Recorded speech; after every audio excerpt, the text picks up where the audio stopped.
TLB's biology ക്ലാസ്സസിൻ്റെ പുതിയൊരു വീഡിയോയിലേക്ക് ഏവർക്കും സ്വാഗതം.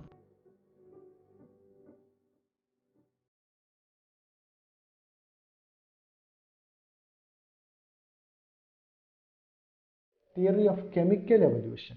ഇപ്പോൾ സയൻറ്റിഫിക്കലി അപ്രൂവ് ചെയ്ത നെക്സ്റ്റ് തിയറിയാണ് theory of chemical evolution, proposed by Oparin and Haldane. Oparin എന്നും ഹാൽഡൈൻ എന്നും പേരുള്ള രണ്ട് സയൻറ്റിസ്റ്റുമാർ പ്രപ്പോസ് ചെയ്ത തിയറിയാണ് theory of chemical evolution. As per this theory, life originated from pre existing non living organic molecules. അപ്പോൾ ഇവരുടെ കണ്ടെത്തൽ എന്തായിരുന്നു? ജീവനുള്ളവ ഉണ്ടാകുന്നത് എവിടെ നിന്നാണ്? ജീവനില്ലാത്ത നോൺ ലിവിങ് ഓർഗാനിക് മോളിക്യൂൾസ് കൂടിച്ചേർന്നിട്ടാണ് ജീവനുള്ള മോളിക്യൂൾസ് ഉണ്ടാകുന്നത്. Life originated from pre existing non living organic molecules. ഉദാഹരണമായിട്ട് RNA, പ്രോട്ടീൻ തുടങ്ങിയ നോൺ ലിവിങ് ഓർഗാനിക് മോളിക്യൂൾസിൽ നിന്നാണ് ലിവിങ് മോളിക്യൂൾസ് ഉണ്ടാകുന്നത് എന്നുള്ള തിയറിയാണ് the theory of chemical evolution. And this theory was proposed by Oparin and Haldane. ഈ തിയറിക്ക് ഒരു എക്സ്പെരിമെൻ്റൽ പ്രൂഫ് കൊടുത്തു. ആരാ കൊടുത്തത്? Stanley L Miller, Harold C Urey. നമ്മൾ കോമൺ ആയിട്ട് യൂറേ മില്ലർ എക്സ്പെരിമെൻ്റ് എന്ന് വിളിക്കും. അപ്പം മില്ലർ എന്ന സയൻറ്റിസ്റ്റും അദ്ദേഹത്തിൻ്റെ കൊളീഗായ യൂറേ എന്ന് പറയുന്ന സയൻറ്റിസ്റ്റുമാണ് ഈ ഒരു തിയറിക്ക് ഒരു എക്സ്പെരിമെൻ്റൽ പ്രൂഫ് കൊടുത്തത്. Oparin and Haldane theory of organic evolution was experimentally proved by Harold C. Urey and Stanley Miller in 1953. 1953 അവരിതിനൊരു experimental proof കൊടുത്തു. അപ്പോൾ എന്താണ് അവർ ചെയ്ത എക്സ്പെരിമെൻ്റ്? അപ്പോൾ അവർ ചെയ്ത എക്സ്പെരിമെൻറ്റിൻ്റെ അപ്പാരറ്റസിൻ്റെ ഒരു പിക്ചറാണ് നമ്മളിവിടെ കാണുന്നത്. ഒരു വലിയൊരു കണ്ടെയ്നറിനകത്ത്, ഇതുപോലത്തെ ഒരു കണ്ടെയ്നർ ഫ്ലാസ്കിനകത്ത് അവരെന്ത് ചെയ്തു? പ്രധാനമായിട്ടും 4 ഗ്യാസസ് എടുത്തു. പിക്ചറിൽ കാണാം നമുക്ക് methane, ammonia, water vapour, hydrogen. ഏതൊക്കെയാണ് ആ ഗ്യാസുകൾ? Methane, ammonia, water vapour, hydrogen. അപ്പം അങ്ങനെ 4 ഗ്യാസുകൾ ഈ ഒരു ഫ്ലാസ്കിനകത്തെടുത്തു. എന്നിട്ട് ഇതിനെ എന്തിന് വിധേയമാക്കി? ഹൈ ഇലക്ട്രിക് ഡിസ്ചാർജിന് വിധേയമാക്കി. പിക്ചറിൽ കാണാം, ഇലക്ട്രോഡ്സിനെ ഇവിടെ കാണാം.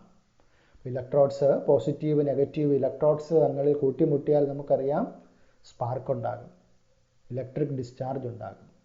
അപ്പോൾ ഇങ്ങനെ ഒരു ഇലക്ട്രിക് ഡിസ്ചാർജ് എന്ന് പറയുന്നത് ഭൂമിയിൽ അന്നത്തെ സമയത്ത് ഉണ്ടായിരുന്ന ഇടിമിന്നൽ, ലൈറ്റ്നിങ്, അതിനെ സിമുലേറ്റ് ചെയ്തുകൊണ്ടാണ്. അപ്പോൾ അതുപോലെ ഉള്ള ഒരു അറ്റ്മോസ്ഫിയർ അവർ ആർട്ടിഫിഷ്യലി ലാബിനകത്ത് ക്രിയേറ്റ് ചെയ്തു. അപ്പോൾ ഇത്രയും ഗ്യാസുകൾ അന്ന് ഭൂമിയിൽ ഉണ്ടായിരുന്നു എന്ന് വിശ്വസിക്കപ്പെടുന്ന ഗ്യാസുകളാണ് മീഥൈനും അമോണിയ, വാട്ടർ വേപ്പർ, ഹൈഡ്രജൻ ഗ്യാസുകൾ. അപ്പോൾ ആ ഗ്യാസുകളും അന്ന് ഭൂമിയിൽ ഇലക്ട്രിസിറ്റിയുടെ സോഴ്സ് എന്ന് പറയുന്നത് ലൈറ്റ്നിങ്, ഇടിമിന്നൽ. ആ മിന്നലിൻ്റെ സാഹചര്യത്തിൽ എന്താണ് സംഭവിക്കുക? ഇത്രയും വലിയ ഒരു ഇലക്ട്രിക് ഷോക്ക് ഇതിലേക്ക് അപ്ലൈ ചെയ്യുമ്പോൾ എന്ത് മാറ്റമാണ് സംഭവിക്കുന്നത് എന്നാണ് അവർ ശരിക്കും ഇതിൽ ഒബ്സർവ് ചെയ്തത്. 1953, S.L. Miller, an American scientist, created early earth condition in a laboratory. ലബോറട്ടറിയിൽ ആ ഒരു കണ്ടീഷൻ അവർ ക്രിയേറ്റ് ചെയ്തു. He created electric discharge in a closed flask containing methane, hydrogen, ammonia and water vapor at 800 degrees Celsius, 800 degree Celsius.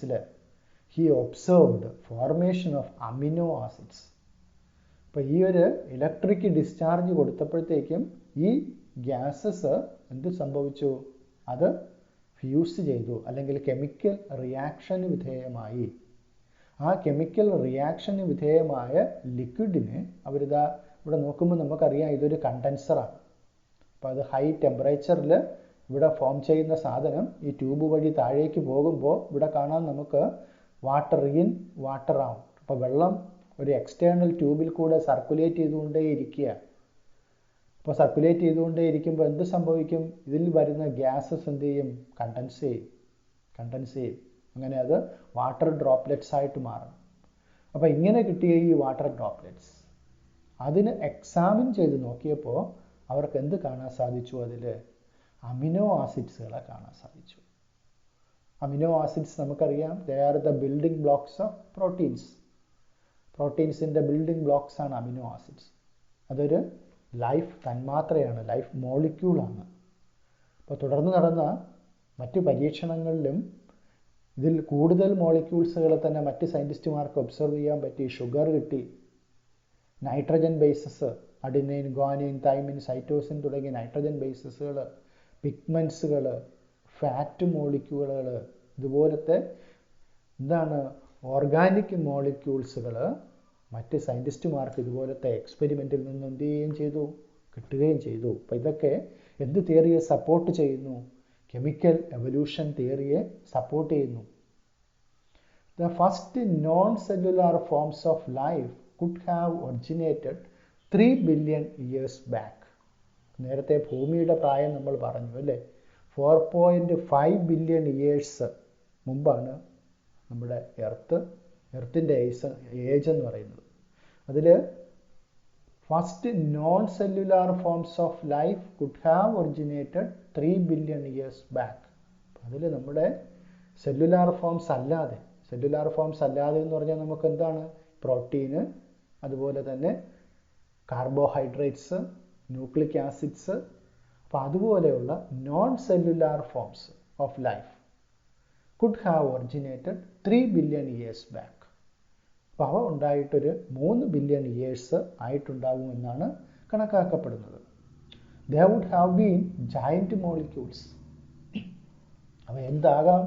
RNA ആകാം, protein ആകാം, polysaccharides ആകാം. These capsules reproduced their molecules. അപ്പോൾ ഈ മോളിക്യൂൾസിൻ്റെയൊക്കെ പ്രത്യേകത എന്താണ്? അവയ്ക്ക് സെൽഫ് റെപ്ലിക്കേറ്റ് ചെയ്യാനുള്ള കപ്പാസിറ്റി ഉണ്ട്. RNAക്കൊക്കെ നമുക്കറിയാം സ്വയം ഡിവൈഡ് ചെയ്യാനുള്ള കപ്പാസിറ്റി ഉണ്ട്. അപ്പോൾ അങ്ങനെ സെൽഫ് റെപ്ലിക്കേറ്റ് ചെയ്യാനുള്ള മോളിക്യൂൾസ്, കപ്പാസിറ്റിയുള്ള മോളിക്യൂൾസ് ആയിരിക്കും ആദ്യം ഉണ്ടായ ജീവൻ്റെ കണികകൾ എന്ന് പറയുന്നത്. അതൊരു സെല്ലല്ല, നോൺ സെല്ലുലാർ ഫോംസ് ആണ്. ജീവനില്ലാത്ത നോൺ സെല്ലുലാർ ഫോംസ് ആണ്. ബട്ട് അവയ്ക്ക് എന്തിനുള്ള കപ്പാസിറ്റി ഉണ്ടാവും? ഡിവൈഡ് ചെയ്യാനുള്ള, സെൽഫായിട്ട് റെപ്ലിക്കേറ്റ് ചെയ്യാനുള്ള, ഡിവൈഡ് ചെയ്യാനുള്ള, റീപ്രൊഡ്യൂസ് ചെയ്യാനുള്ള കപ്പാസിറ്റി ഉണ്ടാവും. The first cellular form of life did not possibly originate till about 2000 million years ago. ഒരു 2000 മില്യൺ ഇയേഴ്സിന് മുമ്പ് വരെ ഇത്തരം ലൈഫ് ഉണ്ടാകാൻ സാധ്യതയില്ല എന്നാണ് കണക്കാക്കിയിരുന്നത്. They are probably single cells. അപ്പോൾ അങ്ങനെ ഉണ്ടായിട്ടുള്ള ലൈഫ് എന്ന് പറയുന്നത് തീർച്ചയായിട്ടും സിംഗിൾ സെൽസ് ആയിരിക്കും. All life forms were in water environment only. ഇപ്പോൾ എല്ലാ ജീവികളും അല്ലെങ്കിൽ എല്ലാ ജീവൻ്റെ കണികകളും ആദ്യം ഉണ്ടായിട്ടുണ്ടാവുക എവിടെയാണ്? വെള്ളത്തിലാണ്, വാട്ടറിലാണ്. This version of biogenesis, that is, the first form of life arose slowly through evolutionary forces from non-living molecules is accepted by majority. അപ്പോൾ ഈ ഒരു വെർഷൻ ഓഫ് ബയോജെനിസിസ് എങ്ങനെയാണ് ലിവിങ് ഓർഗാനിസംസ് അല്ലെങ്കിൽ ലിവിങ് സെൽസ് ഉണ്ടായത് എന്ന് പറയുന്നത് എന്താണ്? Slowly is first from life arose slowly through evolutionary forces from non living molecule is accepted. അപ്പോൾ ഇങ്ങനെ ലിവിങ് ഫോംസ് ഉണ്ടായത് നോൺ ലിവിങ് ഫോംസ്, അതായത് നേരത്തെ കണ്ടതുപോലെ മീഥൈനും വാട്ടർ വേപ്പറും ഹൈഡ്രജനും അതുപോലെയുള്ള നോൺ ലിവിങ് ഓർഗാനിക് മോളിക്യൂൾസിൽ എന്താണ്? Evolutionary forces. ഇപ്പോൾ ഇവിടുത്തെ നമ്മുടെ മനസ്സിലാക്കിയ ഫോഴ്സ് ലൈറ്റ്നിങ്ങിൻ്റെ എനർജിയാണ്.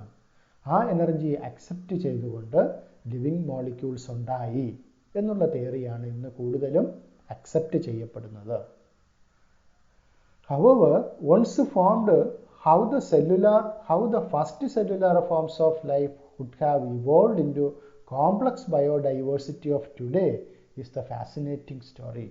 അങ്ങനെ ഉണ്ടായ ഫസ്റ്റ് സെല്ലുലാർ ഫോമിൽ നിന്നും ഇന്ന് കാണുന്ന ഇത്രയും കോംപ്ലക്സ് ആയിട്ടുള്ള ബയോഡൈവേഴ്സിറ്റിയുള്ള ഓർഗാനിസംസ് അതുണ്ടായി, എങ്ങനെ ഉണ്ടായി, എന്നുള്ളത് തീർച്ചയായിട്ടും നമുക്കൊരു രസകരമായിട്ടുള്ള ഒരു കഥ തന്നെയാണ്.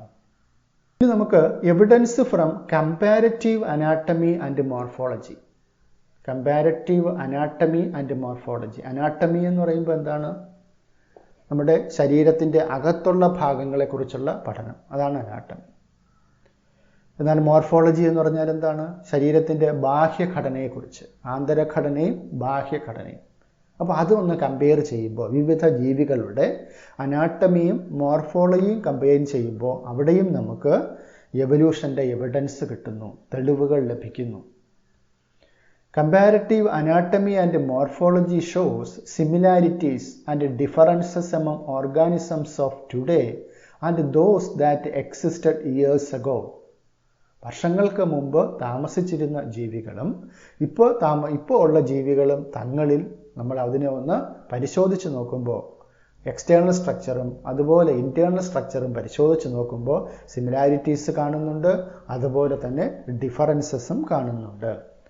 Such similarities can be interpreted to understand whether common ancestors were shared or not. ഈ സിമിലാരിറ്റീസ് ഇൻ്റർപ്രറ്റ് ചെയ്യുമ്പോൾ, അതിനെ ഒന്ന് നമുക്ക് വിശകലനം ചെയ്ത് നോക്കുമ്പോൾ, we can understand that whether there is any connection between those two organisms. അവരൊരു കോമൺ ആൻസിസ്റ്ററിനെ ഷെയർ ചെയ്യുന്നുണ്ടോ, ആ ഓർഗാനിസത്തിനൊരു പൊതു പൂർവികനുണ്ടോ എന്ന് നമുക്ക് മനസ്സിലാക്കുവാൻ സാധിക്കും.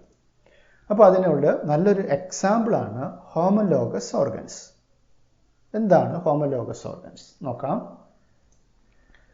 അനാട്ടമിക്കലി similar structures performing different functions are called homologous organs. Anatomically similar structures എന്ന് പറയുമ്പോൾ എന്താ മീൻ ചെയ്യുക? അനാട്ടമിക്കലി സിമിലർ സ്ട്രക്ചർ, അവയുടെ ആന്തരഘടന പരിശോധിച്ച് നോക്കുമ്പോൾ സിമിലാരിറ്റി ഉണ്ട്. പക്ഷേ അവ ചെയ്യുന്ന ഫങ്ഷൻസ് ഡിഫറൻ്റ് ആയിരിക്കാം. അപ്പം അങ്ങനെ ഡിഫറൻറ്റ് ഫങ്ഷൻ ചെയ്യുകയും അതുപോലെ ആന്തരഘടന സിമിലർ ആയിരിക്കുകയും ചെയ്യുന്ന ഓർഗൻസിനെ വിളിക്കുന്ന പേരാണ് homologous organs. What are homologous organs? Anatomically similar structures performing different functions are called homologous organs. ഈ പിക്ചറിൽ കാണുന്ന ഹ്യൂമൻ, ക്യാറ്റ്, വെയിൽ, ബാറ്റ് എന്നിവയുടെ 4 ലിംബുകളുടെ ഘടന പരിശോധിച്ച് നോക്കുമ്പോൾ അവ ഹോമോലോഗസ് ഓർഗൻസ് ആണ് എന്ന് നമുക്ക് മനസ്സിലാക്കാൻ സാധിക്കും. എങ്ങനെയാണ് നോക്കാം.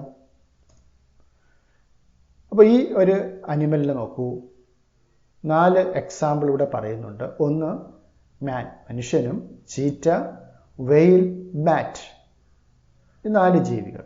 4 ജീവികളുടെയും 4 limbs ഓഫ് മാമൽസ്. അതിന് എക്സാമ്പിളായിട്ട് 4 ജീവികൾ ഇവിടെ പറയുന്നു എന്നേ ഉള്ളൂ. മാമൽസിനെ നമ്മൾ പൊതുവായിട്ട് നമ്മൾ കണക്കാക്കുന്നു സസ്തനികളെ. സസ്തനികളുടെ മുൻകാലുകൾ എന്തിന് എക്സാമ്പിളാണ്? ഹോമോലോഗസ് ഓർഗൻസിന് എക്സാമ്പിളാണ്. അതെങ്ങനെയാണ് ഹോമോലോഗസ് ഓർഗൻസിന് എക്സാമ്പിൾ ആവുന്നത്? നേരത്തെ പറഞ്ഞു, ഇവ അനാട്ടമിക്കലി സിമിലർ സ്ട്രക്ചേഴ്സ് ആണ് എന്ന് പറഞ്ഞാൽ ഇവയുടെ ആന്തരഘടന സിമിലറാണ്. നമ്മൾ ലിംസിൻ്റെ എല്ലുകളുടെ പേരുകളൊക്കെ പഠിച്ചത് ഓർക്കുന്നുണ്ടാവും. ഹ്യൂമറസ് എന്നും റേഡിയസ് അൾന എന്നും കാർപ്പൽസ് എന്നും മെറ്റാകാർപ്പൽസ് എന്നും ഫലാഞ്ചസ് എന്നും പേരുകളിൽ നമ്മൾ കയ്യിലെ ബോണുകളുടെ പേരുകൾ പഠിച്ചിട്ടുള്ളത് ഓർമ്മിക്കുന്നുണ്ടാവും. അപ്പം ഇവിടെ മനുഷ്യൻ്റെയും ചീറ്റയുടെയും വെയിലിൻ്റെയും ബാറ്റിൻ്റെയും അനാട്ടമി ഒന്ന് പരിശോധിച്ച് നോക്കിക്കേ. എല്ലാം ഫസ്റ്റ് ബോൺ, ഈ കാണുന്ന ഫസ്റ്റ് ബോൺ എല്ലാത്തിലും സിമിലറാണ്, ഉണ്ട്. ഹ്യൂമറസ് ബോണ് 4 ജീവികളിലും നമുക്കിവിടെ കാണാൻ സാധിക്കും. അതുപോലെ അത് കഴിഞ്ഞിട്ടോ ഒരു 2 ബോണാണ്, റേഡിയസ് അൾന എന്ന് പറയുന്ന 2 ബോണാണ്. മനുഷ്യരിലും ഉണ്ട്, ചീറ്റയിലും ഉണ്ട്, വെയിലിലും ഉണ്ട്, ബാറ്റിലും ഉണ്ട്. അപ്പം അതിൻ്റെ നീളം വണ്ണമൊക്കെ വ്യത്യാസം ഉണ്ടായിരിക്കാം, പക്ഷേ ആ ഘടന അതുപോലെയാണ്. Humerus bone, radius ulna bone, അത് കഴിയുമ്പോൾ carpals bone, metacarpals bone, phalanges bone. അപ്പോൾ ഇതെല്ലാം എന്താ സൂചിപ്പിക്കുക? ഇവയുടെ എല്ലാം ആന്തരിക ഘടന സെയിം ആണ്. അനാട്ടമിക്കലി the 4 limbs of mammals are same, but they are doing different functions. ഇപ്പോൾ ബാറ്റിലാണെങ്കിൽ ഈ വിങ്സ് ആണ്, അല്ലേ? വിങ്സ് പറക്കാൻ വേണ്ടി ഉപയോഗിക്കുന്നതാണ്. വെയിൽസിലാണെങ്കിൽ ഇത് സ്വിം ചെയ്യാൻ വേണ്ടി ഉപയോഗിക്കുന്ന ഭാഗമാണ്. ചീറ്റപ്പുലി മനുഷ്യരും അത് വ്യത്യസ്ത ആവശ്യങ്ങൾക്ക്, ഓടുവാൻ വേണ്ടി മനുഷ്യരാകുമ്പോൾ ഒരുപാട് ആവശ്യങ്ങൾക്ക് ഉപയോഗിക്കുന്നു. അപ്പോൾ ഇവയുടെ എല്ലാം സിമിലാരിറ്റി എന്താണ്? അനാട്ടമിക്കലി ഇവ സിമിലർ ആണ്. Wales, bats, cheetah and human. All mammals share similarities in the pattern of bones of forelimbs. ഇവയുടെ പാറ്റേൺ എല്ലാം സിമിലർ ആണ്. Though these forelimbs perform different functions in these animals. ഇവ ഡിഫറൻറ്റ് ഫങ്ഷൻസ് ആണ് perform ചെയ്യുന്നതെങ്കിലും they have similar anatomical structure. All of them have humerus, radius, ulna, carpals, metacarpals and phalanges in their forelimbs. അപ്പോൾ ഇത് എന്തിനെ സൂചിപ്പിക്കുന്നു? ഇവയ്ക്കെല്ലാം ഒരു common ancestor ഉണ്ടായിരുന്നു, ഒരു പൊതു പൂർവികൻ ഉണ്ടായിരുന്നു. ആ പൊതു പൂർവികന് എവല്യൂഷൻ സംഭവിച്ചിട്ടാണ് ഈ പറയുന്ന ഡിഫറൻറ്റ് രീതിയിലേക്ക് ഇവയുടെ ഫോർലിംസുകൾക്ക് രൂപമാറ്റം സംഭവിച്ചിട്ടുണ്ടാവുക. Hence, in these animals, the same structure developed along different directions due to adaptations to different needs. ഇപ്പോൾ ബാറ്റിനെ സംബന്ധിച്ചിടത്തോളം അവർക്ക് പറക്കണമായിരുന്നു. അപ്പോൾ അതിനു വേണ്ടി ഇതെന്ത് ചെയ്തു? ഫോർലിംബ് അതിൻ്റെ വിങ്സായിട്ട് രൂപമാറ്റം സംഭവിച്ചു. വെയിലിന് വെള്ളത്തിൽ നീന്തണമായിരുന്നു, അപ്പം നീന്താൻ വേണ്ടി അതിൻ്റെ ഫോർലിംബ് രൂപമാറ്റം സംഭവിച്ചു. ചീറ്റയ്ക്ക് ഓടണമായിരുന്നു. അപ്പം അങ്ങനെ ഏതാണോ അതിൻ്റെ ആ സാഹചര്യത്തിൽ, അത് ജീവിച്ചിരുന്ന കാലഘട്ടത്തിൽ അല്ലെങ്കിൽ ജീവിച്ചിരിക്കുന്ന കാലഘട്ടത്തിൽ എന്താണോ ആവശ്യത്തിന് അതിൻ്റെ ഫോർലിംബ് ഉപയോഗിക്കേണ്ടത്, അതിനു വേണ്ടി ഈ ഫോർലിംസ് മോഡിഫൈ ചെയ്യപ്പെട്ടു എന്നുള്ളതാണ് നമ്മൾ മനസ്സിലാക്കേണ്ടത്. This is divergent evolution. അപ്പോൾ ഈ രീതിയിൽ സംഭവിക്കുന്ന എവല്യൂഷനെ വിളിക്കുന്ന പേരാണ് ഡൈവേർജൻ്റ് എവല്യൂഷൻ. ഡൈവേർജ് ചെയ്തു പോവുക, ഒരു കോമൺ ആൻസിസ്റ്ററിൽ നിന്നും ഒരു പൊതു പൂർവികനിൽ നിന്നും ഡൈവേർജ് ചെയ്ത് ഡിഫറൻറ്റ് നീഡ്സ് അനുസരിച്ച് ഡിഫറൻറ്റ് ലെവലിൽ അവയുടെ ഫോർലിംസ് ഡെവലപ്പ് ചെയ്തു എന്നുള്ളതാണ്. ഹോമലോഗി ഇൻഡിക്കേറ്റ്സ് കോമൺ ആൻസിസ്ട്രി. കോമൺ ആൻസിസ്ട്രിയെ സൂചിപ്പിക്കുന്നു. ഹോമലോഗസ് ഓർഗൻസിൽ നിന്നും നമുക്ക് എത്താവുന്ന ഒരു കൺക്ലൂഷൻ എന്ന് പറയുന്നത് എന്താണ്?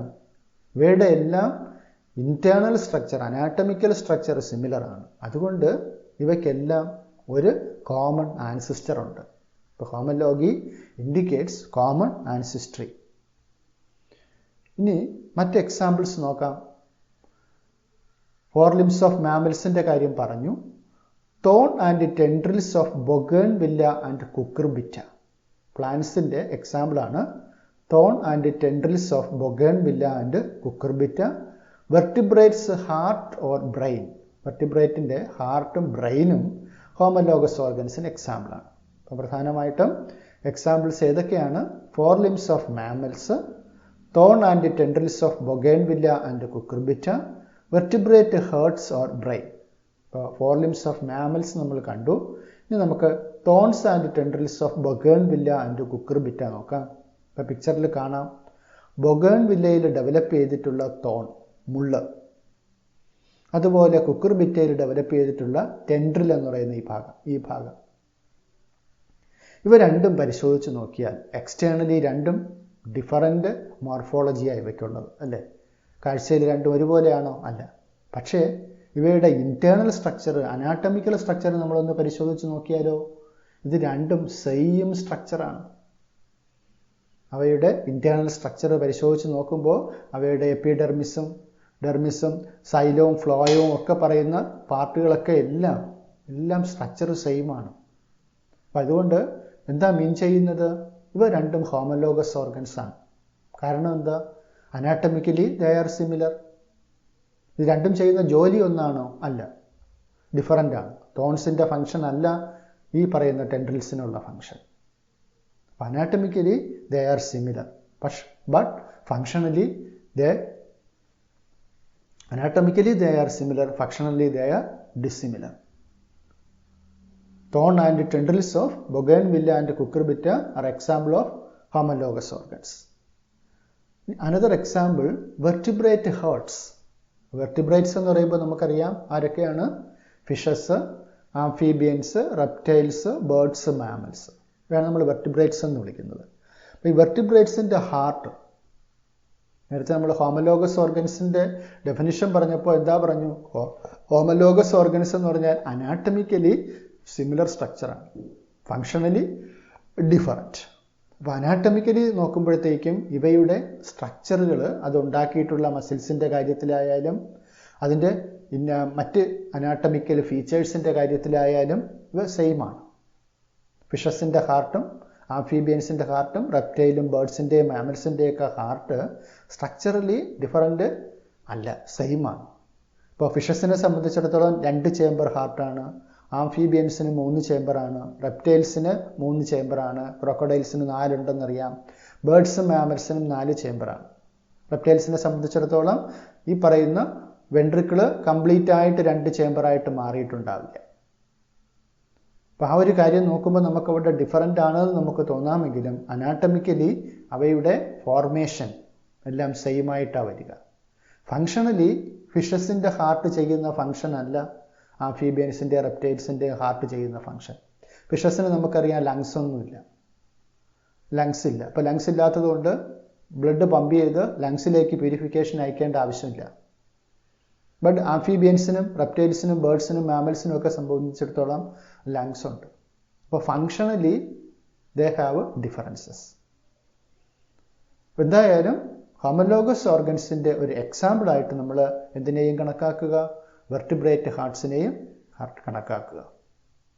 ഇനി അതുപോലെ തന്നെ വെർട്ടിബ്രേറ്റ്സിൻ്റെ ബ്രെയിനിൻ്റെ സ്ട്രക്ചർ അത് ഈ പറഞ്ഞതുപോലെ ഫിഷസിൻ്റെയും ആംഫീബിയയിലും റെപ്റ്റൈൽസിൻ്റെയും ബേർഡ്സിൻ്റെയും മാമൽസിൻ്റെയും ഒക്കെ ബ്രെയിനിൻ്റെ സ്ട്രക്ചർ പരിശോധിച്ച് നോക്കിയാലും ഈ പറയുന്ന സെറിബ്രോം, സെറിബെല്ലോം, തലാമസ്, ഹൈപ്പോ തലാമസ് തുടങ്ങിയ പാർട്ടുകളൊക്കെ നമുക്ക് കോമൺ ആയിട്ട് കാണാൻ സാധിക്കും.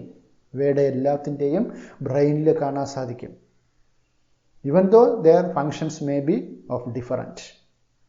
ഫങ്ഷൻസ് ഡിഫറൻ്റ് ആണ്, പക്ഷേ structurally they have similarity. So vertebrate brain is also an example for homologous organs. Homologous organs എന്ത് എവല്യൂഷനെ കാണിക്കുന്നു? ഡൈവേർജൻ്റ് എവല്യൂഷനെ കാണിക്കുന്നു. അപ്പോൾ ഈ ബ്രെയിനിൻ്റെയൊക്കെ സ്ട്രക്ചറുകളുടെ സിമിലാരിറ്റി എന്താ കാണിക്കുന്നത്? ഇവയ്ക്കെല്ലാം ഒരു കോമൺ ആൻസിസ്റ്റർ ഉണ്ടായിരുന്നുവെന്നും ആ കോമൺ ആൻസിസ്റ്ററിൽ നിന്നുമാണ് ഈ ഓർഗാനിസംസ് എല്ലാം ഡെവലപ്പ് ചെയ്തു എന്നുള്ളതും കാണിക്കുന്നതിൻ്റെ തെളിവുകളാണ് ഈ പറയുന്ന ഹോമലോഗസ് ഓർഗൻസ്. ഇനി എവല്യൂഷൻ്റെ മറ്റൊരു എവിഡൻസിനെ കുറിച്ച് നമുക്ക് പരിചയപ്പെടാം. അതായത് അനലോഗസ് ഓർഗൻസ്. ഇപ്പോൾ ഹോമലോഗസിൻ്റെ ഓപ്പോസിറ്റാണ് അനലോഗസ് ഓർഗൻസ്. ഇപ്പോൾ എന്ന് പറയുമ്പോൾ എന്താ വരിക? Anatomically dissimilar structures. നേരത്തെ homologous organs anatomically similar structures ആയിരുന്നു. ഇത് anatomically dissimilar structures performing similar functions are called analogous organs. അപ്പോൾ ഒരേ ജോലി ചെയ്യുന്ന എന്നാൽ സ്ട്രക്ചറലി ഡിഫറൻ്റ് ആയിട്ടുള്ള ഓർഗൻസിനെയാണ് അനലോഗസ് ഓർഗൻസ് എന്ന് വിളിക്കുന്നത്. നേരത്തെ ഹോമലോഗസ് ഓർഗൻസ് എന്ന് പറയുന്നത് സ്ട്രക്ചറലി സിമിലറായ എന്നാൽ ഡിഫറൻ്റ് ജോലികൾ ചെയ്യുന്ന ഓർഗൻസിനെയാണ് ഹോമലോഗസ് ഓർഗൻസ് എന്ന് വിളിച്ചത്. അപ്പോൾ ഇവിടെ അതിൻ്റെ ജസ്റ്റ് ഓപ്പോസിറ്റാണ്. എന്താണ്? അനാട്ടമിക്കലി dissimilar structures performing similar functions.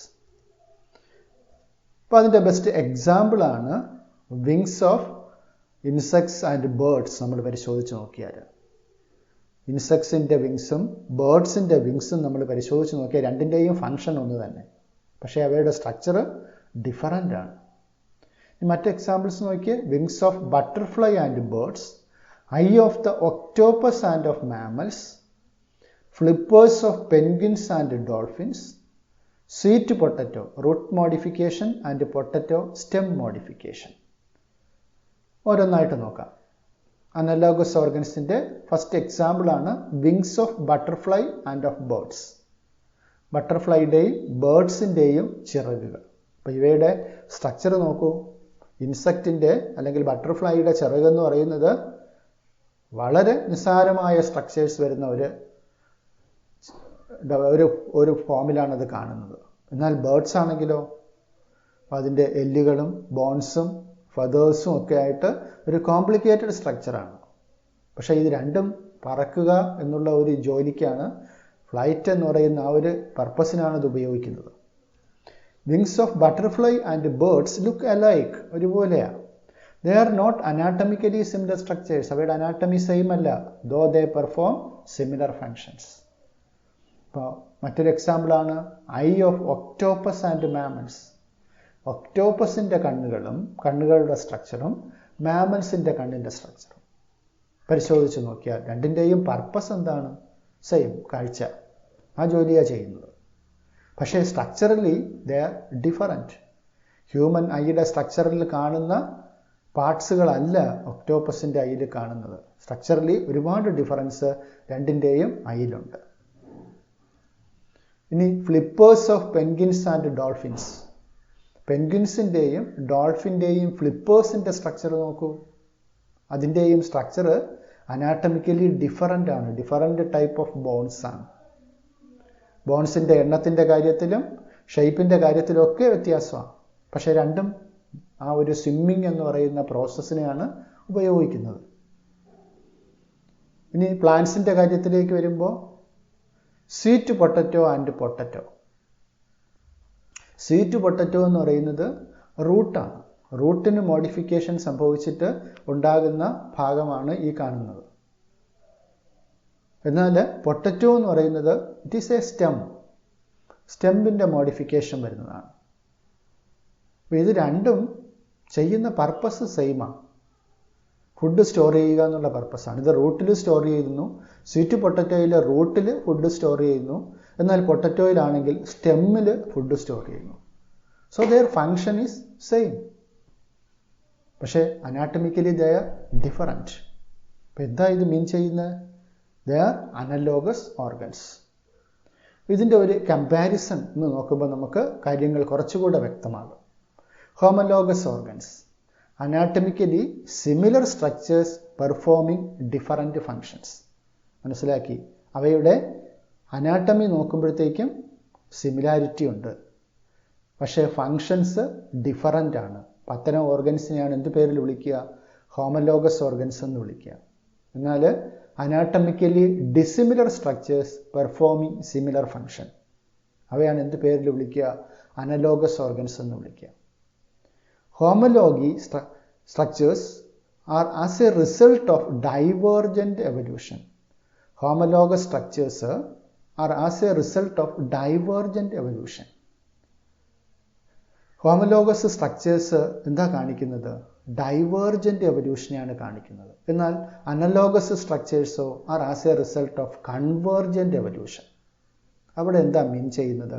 Divergent evolution എന്ന് പറയുമ്പോഴത്തേക്കും ഒരു കോമൺ ആൻസിസ്റ്ററിൽ നിന്നും ഡീവിയേറ്റ് ചെയ്ത് പോയിട്ടുള്ളതാണ് ഈ ഹോമലോഗസ് ഓർഗൻസ് ഉള്ള സ്ട്രക്ചേഴ്സ് എന്ന് പറയുന്നത്. എന്നാൽ അനലോഗസ് ഓർഗൻസ് എന്ന് പറഞ്ഞാൽ ഇവയ്ക്ക് ഒരു കോമൺ ആൻസിസ്റ്റർ ഉണ്ടായിരുന്നുവെന്നും ആ കോമൺ ആൻസിസ്റ്ററിന് ഡിഫറൻറ്റ് സ്ഥലങ്ങളിൽ ജീവിക്കേണ്ടി വന്നപ്പോൾ അതിനനുസരിച്ച് അതിൻ്റെ അഡാപ്റ്റീവ് ഫീച്ചേഴ്സ് മാറി എന്നുള്ളതുമാണ്. നോക്കൂ, same structure developed along different directions due to adaptations to different needs. ഒരേ structure developed along different directions due to adaptations to different needs. വ്യത്യസ്തമായ നീഡിന് വേണ്ടി ഡിഫറൻറ്റ് സ്ട്രക്ചേഴ്സ് ഡെവലപ്പ് ചെയ്തു. ബാറ്റിന് ഡിഫറൻ്റ് ആയിട്ട് എന്ത് ചെയ്തു? വിങ്സ് ഡെവലപ്പ് ചെയ്തു. അതുപോലെ തന്നെ വെയിലിന് അതിൻ്റെ ഫ്ലിപ്പേഴ്സ് ഡെവലപ്പ് ചെയ്തു. Same structure developed along different directions due to adaptations to different needs. വെള്ളത്തിൽ ജീവിക്കാൻ വേണ്ടിയാണ് വെയിൽസിൻ്റെ ഫോർലിംബ് ആ രീതിയിൽ മോഡിഫൈ ചെയ്തത്. ഫ്ലൈറ്റിന് വേണ്ടിയാണ്, പറക്കുന്നതിന് വേണ്ടിയാണ് ബാറ്റിൻ്റെ ഫോർലിംബ് ആ രീതിയിൽ മോഡിഫൈ ചെയ്തത്. അപ്പോൾ ഇവയ്ക്കെല്ലാം ഒരു കോമൺ ആൻസിസ്റ്റർ ഉണ്ട്. അപ്പോൾ കോമൺ ആൻസിസ്റ്ററിൽ നിന്നും ഡീവിയേറ്റ് ചെയ്ത് പോയി. That is divergent evolution. ഇനി അനലോഗസ് ഓർഗൻസിനെ സംബന്ധിച്ച് പറയുമ്പോൾ similar habitat resulted in selection of similar adaptive features. ഒരു സിമിലർ ഹാബിറ്റാറ്റിൽ പറന്ന് ജീവിക്കുക എന്നുള്ള ഒരു ഹാബിറ്റാറ്റ്, ആ ഹാബിറ്റാറ്റിൽ ഒരേ സമയത്ത് ബട്ടർഫ്ലൈസും അതുപോലെ ബേർഡ്സും ഡെവലപ്പ് ചെയ്തപ്പോൾ രണ്ടുപേർക്കും വിങ്സ് ഡെവലപ്പ് ചെയ്തു. Similar habitat resulted in selection of similar adaptive features in different groups of organisms but towards the same function. അപ്പോൾ സിമിലർ ഹാബിറ്റാറ്റിലായതുകൊണ്ട് അവർക്ക് സിമിലർ ആയിട്ടുള്ള ഓർഗൻസ് ഡെവലപ്പ് ചെയ്തു. പക്ഷേ സ്ട്രക്ചറലി ദേ ആർ ഡിഫറൻറ്റ്. പക്ഷേ ഫങ്ഷണലി ദേ ആർ സെയിം. അപ്പോൾ this is the comparison between homologous organs and analogous organs. അപ്പോൾ homologous ഓർഗൻസും അനലോഗസ് ഓർഗൻസും example for evidence of evolution. Industrial melanism എങ്ങനെയാണ് എവല്യൂഷന്റെ ഒരു എവിഡൻസ് ആയിട്ട് മാറുന്നത് എന്ന് നമുക്ക് ഡിസ്കസ് ചെയ്യാം. ഇൻഡസ്ട്രിയൽ മെലാനിസം എന്ന് പറഞ്ഞാൽ നാച്ചുറൽ സെലക്ഷനെ സപ്പോർട്ട് ചെയ്യുന്ന വളരെ സുപ്രധാനമായിട്ടുള്ള ഒരു ഫിനോമിനനാണ്. Another interesting observation supporting evolution is industrial melanism. It clearly indicates the process of natural selection. Natural selection എന്താണെന്ന് നമ്മൾ ഡിസ്കസ് ചെയ്തത് ഓർക്കുന്നുണ്ടാകും. പ്രകൃതി എപ്പോഴും പ്രകൃതിക്ക് അനുയോജ്യമായ സ്വഭാവ സവിശേഷതകളുള്ള ജീവികളെ സെലക്ട് ചെയ്യും, അല്ലാത്തവയെ ഡിസ്കാർഡ് ചെയ്യും, ഒഴിവാക്കപ്പെടും. ഗ്രാജ്വലി അവ എക്സ്റ്റിങ്ക്റ്റ് ആകപ്പെടുന്നു എന്നുള്ള കാര്യം നമ്മൾ ഡിനോസറുകളുടെയൊക്കെ കാര്യങ്ങൾ ഡിസ്കസ് ചെയ്തപ്പോൾ പറഞ്ഞത് ഓർക്കുന്നുണ്ടാവും. അപ്പൊ പ്രകൃതിക്ക് അനുകൂലമായ സ്വഭാവ സവിശേഷതകളുള്ള രണ്ട് മോത്തുകൾ, മോത്തെന്ന് പറയുന്നത് നിശാശലഭം, രണ്ട് കളറിലുള്ള മോത്തുകൾ, അവയുടെ കളറ്, ഒരു മോത്തിന്റെ കളറ് വൈറ്റ് കളറാണ്, വൈറ്റ് വിങ്ഡ് മോത്താണ്. മറ്റൊരു മോത്ത് ഡാർക്ക് വിങ്ഡ് അല്ലെങ്കിൽ മെലനൈസ്ഡ് മോത്താണ്. മെലാനിൻ എന്ന് പറയുന്ന പിഗ്മെന്റ് കൂടുതലായിട്ട് കാണപ്പെടുന്നത് കൊണ്ട് ആ മോത്തിനെ മെലനൈസ്ഡ് മോത്ത് എന്ന് വിളിക്കുന്നു. അപ്പൊ ഈ ഒരു ഫിനോമിനൻ നമ്മൾ ഇംഗ്ലണ്ടില് ഇൻഡസ്ട്രിയൽ റവല്യൂഷന് മുമ്പും ഇൻഡസ്ട്രിയൽ റവല്യൂഷൻ നടക്കുന്ന സമയത്തും അതിനുശേഷവും ഈ മോത്തുകളുടെ എണ്ണത്തിലുണ്ടായ മാറ്റം, അപ്പൊ അതാണ് ഈ ഇൻഡസ്ട്രിയൽ മെലാനിസത്തില് നമ്മൾ ഡിസ്കസ് ചെയ്യുന്ന പ്രധാനപ്പെട്ട പോയിന്റ് എന്ന് പറയുന്നത്. ഇൻഡസ്ട്രിയൽ റവല്യൂഷൻ എന്ന് പറയുമ്പോൾ എന്താണ്? വ്യവസായ വിപ്ലവം. വ്യവസായ വിപ്ലവം നടക്കണമെന്നുണ്ടെങ്കിൽ അതിന് എനർജി സോഴ്സ് വേണം, വ്യവസായങ്ങൾ ഉണ്ടാകണമെങ്കിൽ. ഇപ്പൊ നമുക്കറിയാം, പണ്ട് കാലത്ത് ഇലക്ട്രിസിറ്റിയൊക്കെ കണ്ടുപിടിക്കുന്നതിന് മുമ്പ് വ്യവസായങ്ങൾ അല്ലെങ്കിൽ ഫാക്ടറികൾ പ്രവർത്തിച്ചിരുന്നത്, ഇന്ധനത്തിന്റെ പ്രധാനപ്പെട്ട സോഴ്സ് എന്ന് പറയുന്നത് കൽക്കരി, അതുപോലെ അതിനുശേഷമൊക്കെ ആണെങ്കിൽ ഡീസല്, പെട്രോള് തുടങ്ങിയ ഇന്ധനങ്ങളൊക്കെ ആയിരുന്നു. അപ്പൊ ഈ ഇന്ധനങ്ങളൊക്കെ കത്തുമ്പോൾ വൻതോതിൽ പുകയും മറ്റ് പൊടിപടലങ്ങളും മാലിന്യങ്ങളും ഒക്കെ ഉണ്ടാകുമെന്ന് നമുക്കറിയാവുന്നതാണ്. അപ്പൊ അതിനെക്കുറിച്ചുള്ള ഒരു പഠനമാണ് ഈ ഇൻഡസ്ട്രിയൽ മെലാനിസം എന്ന ഫിനോമിനനിലേക്ക് എത്തിച്ചേരുന്നത്. In 1850s, that is before industrialization, in England there are two types of moth. രണ്ട് ടൈപ്പ് മോത്ത് ഇംഗ്ലണ്ടിൽ ഉണ്ടായിരുന്നു. White winged moths and dark winged or melanised moths. അപ്പോൾ ഈ മോത്തുകളെ കുറിച്ച് പറയുമ്പോൾ അതിനു മുമ്പ് നമ്മൾ ഒരു കാര്യം ഒന്ന് മനസ്സിലാക്കുക. ലൈക്കൺസ്, ഈ പിക്ചറിൽ നിങ്ങൾ കാണുന്നത് മരങ്ങളുടെ പുറത്തൊക്കെ പറ്റിപ്പിടിച്ചിരിക്കുന്ന ഒരു ആൽഗൽ ഫംഗൽ അസോസിയേഷൻ, അതിനെയാണ് നമ്മൾ ലൈക്കൺസ് എന്ന് വിളിക്കുന്നത്.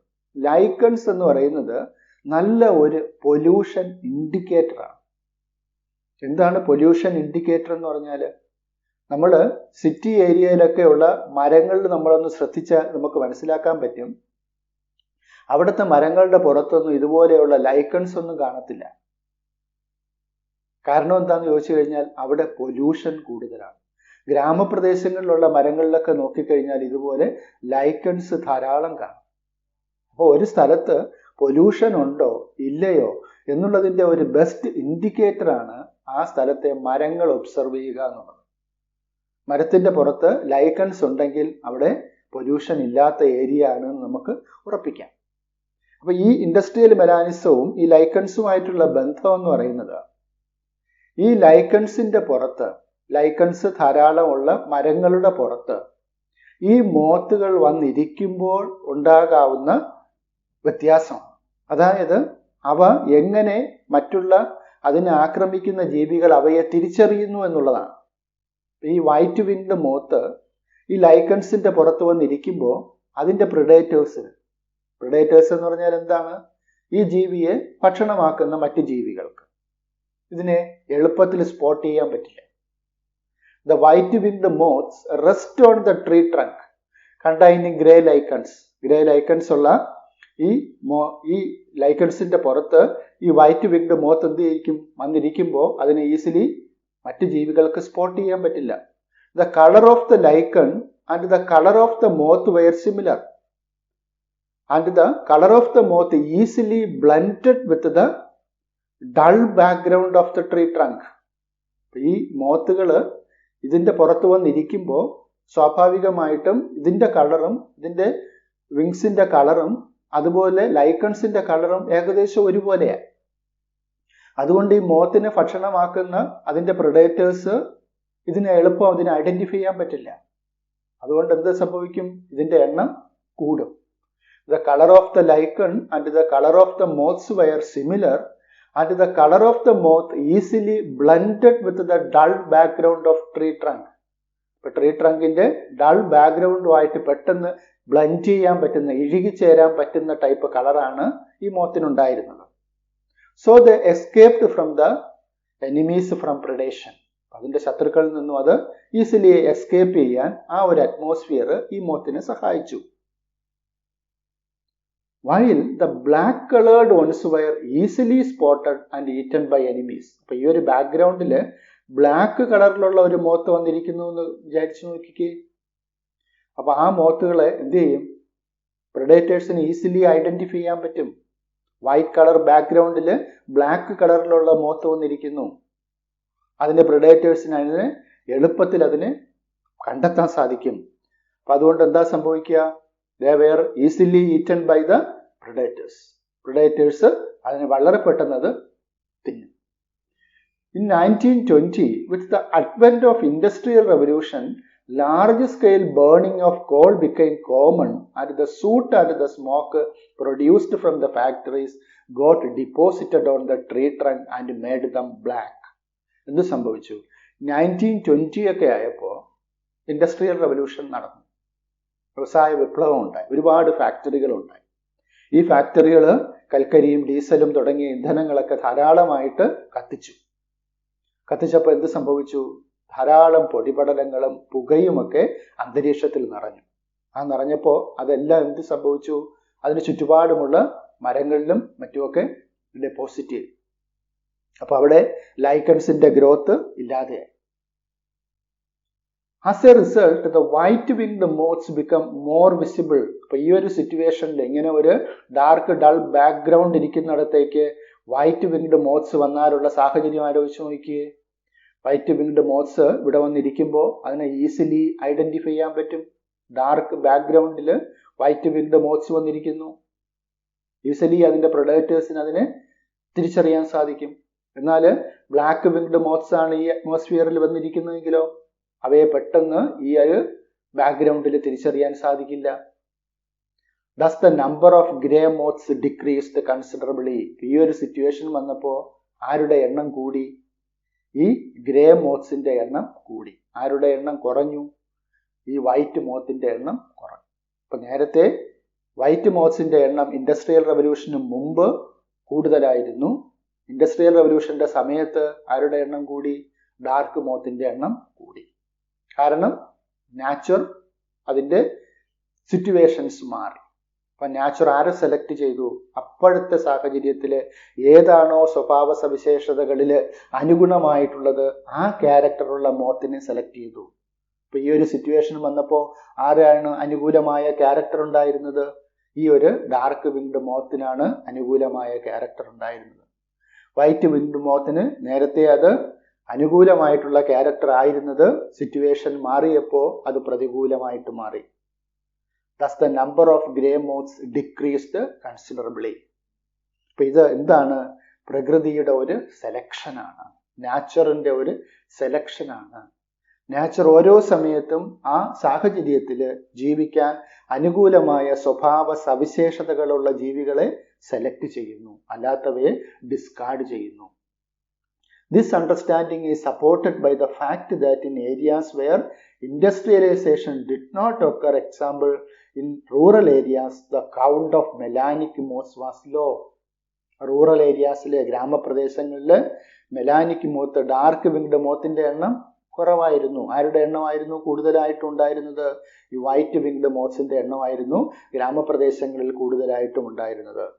എന്നാൽ സിറ്റി ഏരിയ വരുമ്പോൾ, ധാരാളം ഫാക്ടറികളുള്ള ഏരിയ വരുമ്പോൾ ആരുടെ എണ്ണം കൂടുതലായിരുന്നു? ഡാർക്ക് വിങ്ഡ് മോത്തിന്റെ എണ്ണം കൂടുതലായിരുന്നു. This showed that in a mixed population, those that can better adapt survive and increase in population size. അപ്പം അങ്ങനെ ഒരു മിക്സഡ് പോപ്പുലേഷനിൽ ഏതാണോ ആ ഒരു സിറ്റുവേഷനിൽ അഡാപ്റ്റ് ചെയ്യാൻ പറ്റുന്ന ക്യാരക്ടർ, ആ ക്യാരക്ടറുള്ള ജീവികൾ സർവൈവ് ചെയ്യും. അതിൻ്റെ പോപ്പുലേഷൻ്റെ എണ്ണം കൂടും. അപ്പം ഇത് എന്തിന് എക്സാമ്പിളാണ്? ഇതാണ് ഇൻഡസ്ട്രിയൽ മെലാനിസം എന്ന് പറയുന്ന ഫിനോമിനൻ. ഇപ്പം നാച്ചുറൽ സെലക്ഷന് ബെസ്റ്റ് എക്സാമ്പിളായിട്ട് നമുക്ക് പറയാൻ പറ്റുന്ന ഒരു ഫിനോമിനനാണ് industrial melanism. For video lessons, please subscribe TLP's biology classes. Thank you.